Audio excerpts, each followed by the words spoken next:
আমাদের দাবি হলো প্রতিবন্ধী বিদ্যালয়গুলো এমপিও এবং স্বীকৃতির দাবি।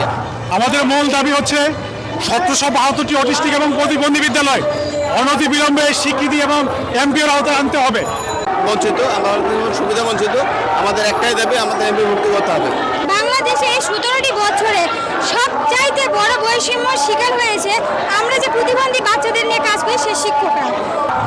আমাদের মূল দাবি হচ্ছে 1772টি অটিস্টিক এবং প্রতিবন্ধী বিদ্যালয় অনতিবিলম্বে স্বীকৃতি এবং এমপিওর আওতায় আনতে হবে।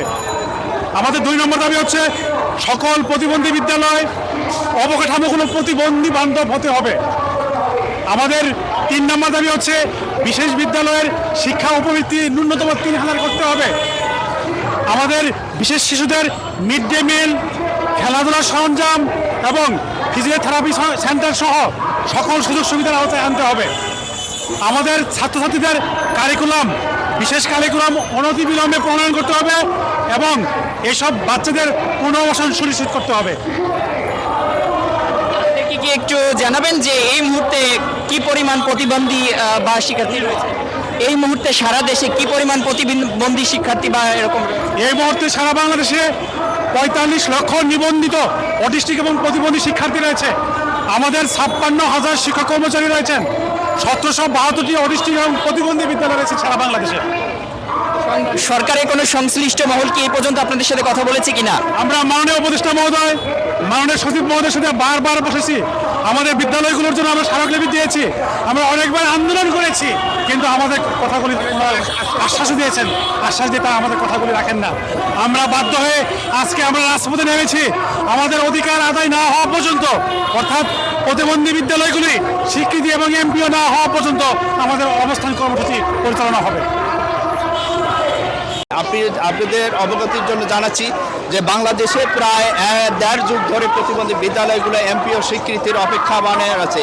গত স্বৈরাচার সরকার তার নিজ নিজ প্রতিষ্ঠানগুলোকে তারা বিভিন্নভাবে এমপিও স্বীকৃতি দিয়ে আসছে, কিন্তু অন্য কোনো প্রতিষ্ঠানগুলোকে তোয়াক্কা না করে তাদেরকে শুধু বছরের পর ঘোরাতে ঘোরাতে আমাদের অবিলম্বে আমরা চাই যে দূরত্ব এই আমাদের দাবিগুলো মেনে নেওয়া হোক এবং বাংলাদেশের সকল প্রতিবন্ধী ব্যক্তিদেরকে শিক্ষার পথ প্রশস্ত করা হোক।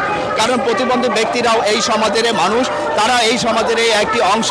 তাদেরকে বাদ দিয়ে দেশের সার্বিক উন্নয়ন করা কখনো সম্ভব না। কারণ প্রতিবন্ধীরাও এই দেশেরই মানুষ, তাদেরও ভোটার অধিকার আছে, তারাও নাগরিক অধিকার পেতে সুযোগ সুবিধা পাওয়ার অধিকার আছে। কারণ তাদেরকে অধিকার থেকে বঞ্চিত করে দেশের কোনো উন্নয়ন করা সম্ভব নয়। কারণ একটি জাতি তখনই শিক্ষিত হয় যখন সেই জাতি শিক্ষিত হয়, কিন্তু প্রতিবন্ধী ব্যক্তিদেরকে তাদেরকে শিক্ষা থেকে বঞ্চিত করে একটি জাতি কখনো উন্নয়ন করা সম্ভব নয়। তাই আমরা অবিলম্বে চাই যে আমাদের বিদ্যালয়গুলো এমপিও শিক্ষিত করে দেশের সার্বিক উন্নয়নে প্রতিবন্ধী ব্যক্তিদের সম অধিকার সম সুযোগের মাধ্যমে দেশের সকল ক্ষেত্রে অবদান রাখার সুযোগ করে দেখ বলে আমরা এই মাঠে নেমেছি।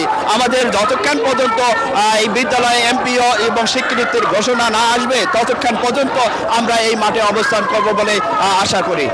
আমাদের আসলে মূল দাবিটাই হচ্ছে এটাই যে আমরা অনেকদিন যাবৎ বঞ্চিত, আমরা অনেকদিন যাবৎ সুবিধা বঞ্চিত, আমাদের একটাই দাবি, আমাদের এমপি ভর্তি করতে হবে। অবিলম্বে আমরা এমপিও চাই।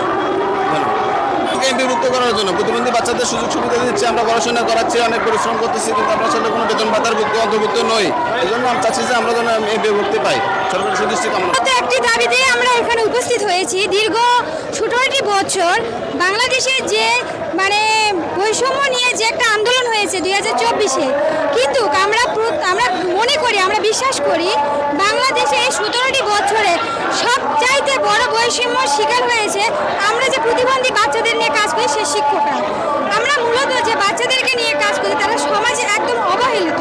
তাদেরকে আমরা প্রত্যন্ত অঞ্চল থেকে উঠিয়ে নিয়ে এসে তাদেরকে আমরা শিক্ষার আলোয় আলোকিত করার জন্য চেষ্টা করছি। অথচ দীর্ঘ 17 বছর ধরে আমরা আন্দোলনের মাধ্যমে চেষ্টা করছি আমাদের দাবিটা আদায়ের, কিন্তু কোনো সরকার, যে বিগত যে ফ্যাসিস্ট সরকার ছিল সেই সরকার